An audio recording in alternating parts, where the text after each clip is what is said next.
on my Facebook profile, I try and post every single dog that's available for foster.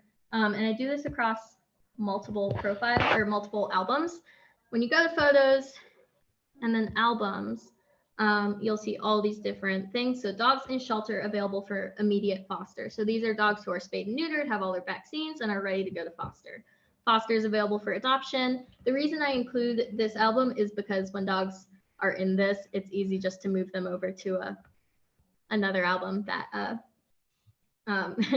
that shows that they're in foster. So everyone gets that happy update and that they want to adopt. But what Daisy's not showing you is Daisy, mind you, how many dogs we have in the shelter. Daisy writes all this stuff for every dog.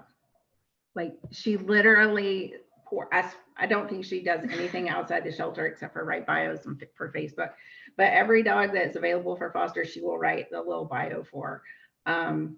Most of the time they're already written. And they get shared, and it's been really helpful. Yeah.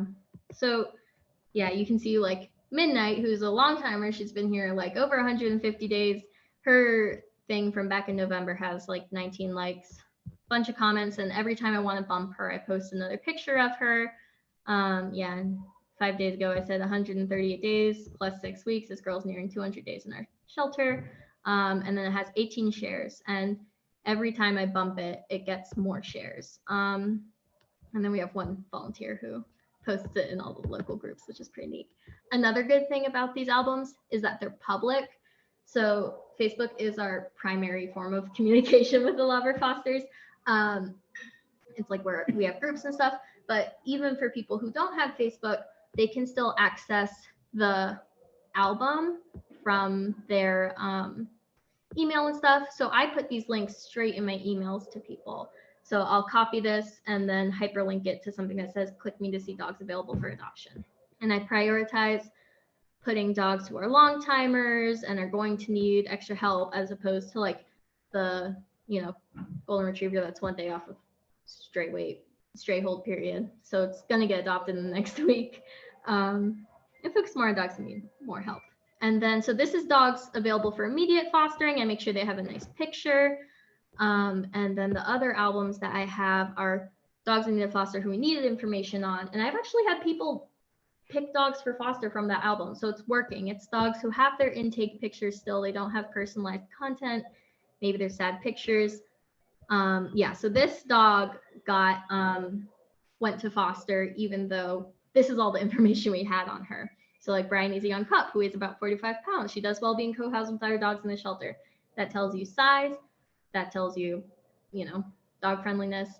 And then I put that she's not altered yet, but someone reached out saying, hey, I'm interested in Bryony. I said, cool, get her on the space schedule and you can pick her up this day. And they picked her up and it's going really well so far. Including this album has been really helpful. So even dogs who you have limited information on, you're able to still advocate for them in a way, even if you don't have time to meet them. And then the other two albums are foster takeovers. So people who have had fosters who are like, I can't have this dog anymore. Then you can share this link. And then temporary fosters isn't showing because it's empty. I don't have any dogs that need temporary foster right now. But there's typically another folder that says temp fosters for people who are looking just for a couple dates of coverage. And that's a great alternative for people who want to do your weekend program, but they have certain requirements for the dogs that they watch.